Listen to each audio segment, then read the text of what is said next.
Hey, Flat Earth Dan here, or Flat Earth Subgenius here. I might change my name. Hey, egomaniac vampire subgenius Dan here. Um, I often get asked the question, when did you become a flat earther? Or how did you find out it's flat? Or when did you find out it's flat? They'll ask that question that way if they're intelligent and informed. But if they're unintelligent and uninformed, otherwise known as indoctrinated, you'll ask the question, so you believe that the earth is flat? Or do you really believe that the earth is flat? Or are you just fucking around with everyone? Yep, I've been fucking around with everyone for over 3 years now. Now, let's go to Facebook memories on this day and check out what I was doing in 2010 and 2011. Here, come with me. Do-do-do-do-do-do. Let's see here. Now, Dan Falkenbach's shared a memory, December 5th, 2011. So let's see here. That is before the fabled December 21st, 2012. Remember all the hysteria about that? So I was researching the Omega Files and Admiral Byrd's journey long before this flat earth was trendy. It's not my fault you're lazy and nescient. Do you know the meaning of nescient? If not, look it up. So, by the way, the Admiral Byrd is the Hollow Earth and the expeditions that he took to the North and South Poles. He was the first man to do that. And look, yes, I know that this is from a long time ago, people. This is from December 5th, 2011. So if this was the stuff that I was studying in 2011, there have been aspirations cast upon the authenticity of Byrd's journal. I always looked into the wordsmithing, as I found it coincidental that the man purporting to fly over inner Earth was named Byrd. See, yes, I'm aware of this stuff. Now let's keep checking on here, because this is fun. It's fun. Let's see here. Let's see here. All right. Well, how about this? So then we got what is this? December 2nd, 2012. Oh, okay. So let's see here. So I was desperate. And I was probably somewhere deep down in my soul, I really wanted to learn everything just in case the world was going to end in December 21st, 2012, which is not what I thought. But somewhere deep down in my soul, I probably think, all right, well, just in case the world does end, I might as well learn everything I possibly can about the Earth and the universe. So I can see my desperation. Look I was debating about if gravity exists a long time ago. Be mad at me because I question the official story on everything, though. People don't want to hear the truth because they don't want their illusions destroyed. So let's see here.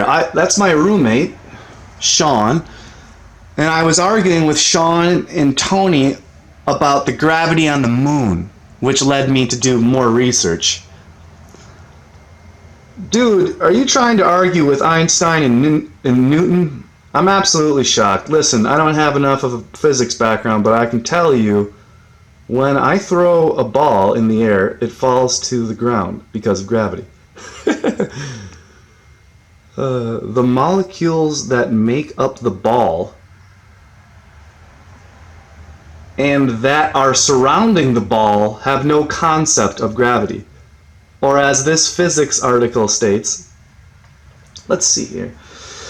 From the Netherlands, Organization for Science is famous for developing this new theory or idea on gravity, in which he says that gravity is an illusion. Gravity is not an illusion in the sense that we know that things fall. Most people, certainly in physics, think that we can describe gravity perfectly adequately using Einstein's general relativity. But it now seems that we can also start from a microscopic formulation where there is no gravity to begin with, but you can derive it. This is called emergence. Wow, how cool. Emergence. Let's see here. December 10th, 2012. It all starts to make sense if you simply realize and possibly admit to yourself that everything you've been taught is a lie. Hyperbole, but it's true. So this is before 2012, December 21st, 2012. Truth, the earth does not revolve around the sun. Oh, wait. I thought that I became a flat earther in 2014. I guess that's the official date around my 31st birthday, which is, let's see. No, around let's see here. 2014. August 27th, 2014. So that's when I thought I became a flat earther. But obviously, I've been researching this for a long time. You don't just become a flat earther. You gotta do work. You gotta do research. I've been researching this since before December 21st, 2012. Just like Math Powerland and Eric Dubay. See? Yay! So let's see here. No, not so. Explain the change of seasons, planets orbiting around the sun. Makes no sense, no matter what he shows. It still moves around the sun. The sun still drags us around with it as it moves throughout the galaxy and the galaxy moves. Look at the video. The planets are turning around the sun. Well, let's see here. I remember watching this video. So let's see here. The old heliocentric model of our solar system. Oh, and this is, well, let's just watch it.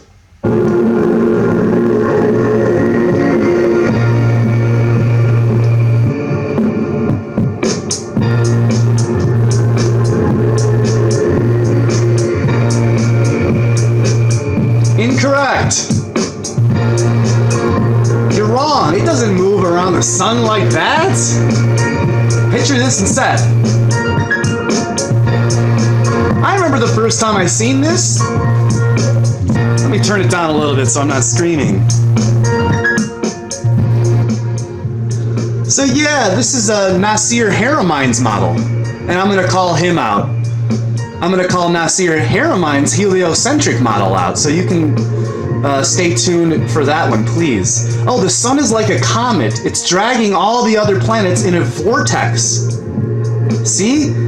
And I remember watching this in 2013, in the beginning of 2013. See, I was trying to make sense of the universe and the Earth.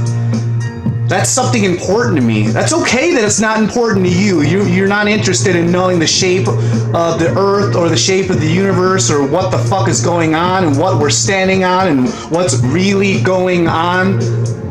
So I remember I was saying this to everyone. Hey, everyone, you got your heliocentric model wrong. You guys think that you're spinning around the sun? But in reality, the sun is shooting through infinite space because our galaxy is flying at what? 5 million? 50 million? Who the fuck knows, right? They're all made up numbers. Let's see here. So I remember I'm thinking I was so cool because I accepted this model, Nasir Haramine's model. I was like, man, I'm so cool. Nobody knows about this. I'm living on a whole entire new model, a new paradigm. Man, I'm so cool. I'm so cool. I found out that the old heliocentric model is garbage back in 2012 and 2013, and then I adopted Nasir Haramine's model, the new heliocentric model, and I'm going to be calling out you next, just so you know. And I used to respect you. I used to respect all of you guys. Let's see here. Tom Campbell is going to be on there. Bruce Lipton. So stay tuned. So let's see here. So I found a new cosmological model, which is a new heliocentric model of our galaxy flying 550 million miles per hour through infinite space. I thought I'm so cool, and everyone made fun of me back in 2013 because I was I was talking about, I accepted a new model, and I was, well, propagandizing it, basically. That's what you become. You become a walking, brainwashed advertisement, and you just spit out models of other people because you can't think of your own and you haven't discovered your own or theorized about your own. So it's okay. It's okay. You can believe in whatever you want. I'll just keep doing experiments and observe and stay away from belief and conclusions. Do you believe? So you believe that? Do you believe the Earth is flat? That word is retarded. I'm sorry. Belief is the death of intelligence. Robert Anton Wilson. Let's do some more investigating. Let's see here. So now, okay. So now we go to December 10th, 2012. And I was looking at the awesome power of the levitating turtle tower. The Goldilocks enigma. Yeah, I remember. If it's not, we're in a galaxy, we're in an Earth that's not too cold, not too hot, but just right. I'm studying this before December 21st, 2012. The world seems to be just right. Oh, the old levitating super turtle enigma. So let's check it out. Let's check out the video. What is he at? Oh, this is Paul Davies. Yeah, Paul Davies is a very famous scientist and physicist. Let's see what he has to say. That one day we will have a theory which will explain all these numbers, and that's just the numbers they will be. There will be no freedom for maneuver. And so these people shrug aside life as of no significance. Then another group of scientists say, well, this all looks so contrived that there has to be some explanation to it. And maybe that explanation is that instead of there being one universe, maybe there's a vast multiplicity of them. This is often called the multiverse. The multiverse. So this thing out there that we've all along been calling the universe would just be a tiny component in this much vaster, more elaborate system. The religious explanation is the obvious one, that the universe looks as if it's been designed by some sort of intelligent being, and so perhaps it has been designed. What alternatives? What are the alternatives? What I would like to find is a scientific mechanism that can explain the relationship between the underlying laws, which are bio-friendly, and the existence of life itself. Huh. The key to understanding Davis's point in this book is getting to grips with his levitating turtle idea. I've got a super turtle here. I think it might be a tortoise, actually. Super turtle. Perhaps you could explain to us the origin of this analogy with turtles. Yeah. Well, there's a famous story that's told in discussions of this sort about a lecturer who stands up and gives a lecture about the meaning of the universe, and partway through is interrupted by a woman who said, well, you may be very clever, but I know how the universe is put together. The world is standing on the back of an elephant, which is standing on the back of a turtle. To which the lecturer replies, well, what is the turtle standing on? And she said, you can't fool me, it's turtles all the way down. And even with the scientific theories, you're saying you end up with having to have faith in the laws of physics. Is that That's right? Oh, you have faith. You have faith in physics.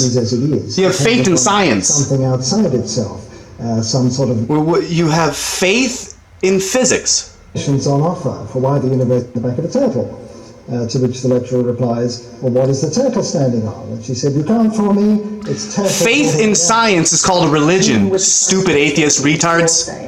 You end up with having to have faith in the laws of physics, is that right? That's right. All the explanations on offer for why the universe is as it is depend upon something outside itself, some sort of levitating super turtle that holds the whole scheme up, whether that's an unexplained God or an unexplained set of laws or an infinite number of universes, whatever it is. I'd like it to break away from that Tower of Turtles problem and have some explanation for the universe that is contained within itself, so that mathematics, the laws of physics, the universe, life, consciousness, and so on form a self-sustaining, self-explaining system. That would be awesome. Yeah, I'd love it for real science to be real science. I would love that. You think I'm anti-conformist and anti-science, when in reality, I love science. And I I use the scientific method to disprove the scientific method. I also combine that with my observation and my direct experience. It's a really good tactic. You should try it. It's called the opposite of pseudoscience. It's called real science. See, if you're watching this, you're a scientist. Okay? Did you know that? Everyone is a scientist. Just depends on if you're actually serious about it or not. Are you a shitty one? Or are you a good one? All of us are spellcasters. I'm using words right now. Casting spells. Pay attention. Professor Davis took his turtles into discussion with Michael Frayn, the playwright and philosopher, who also has a new book out that grapples with our place in the universe. I cannot think how I got myself into the position where I'm discussing in public cosmology with a cosmologist. I think there is a point of convergence between our two books. Without human beings to say something about the universe. What can be said? I can't believe that I'm here. I mean, I'm just a silly globehead and admitting that I don't know anything. But yeah, I'll pretend that I'm smart and I'll pretend that I'm something I'm not. That really has nothing to do with satanic business. Pretending that I'm something when I'm not that. Yeah, that's really normal.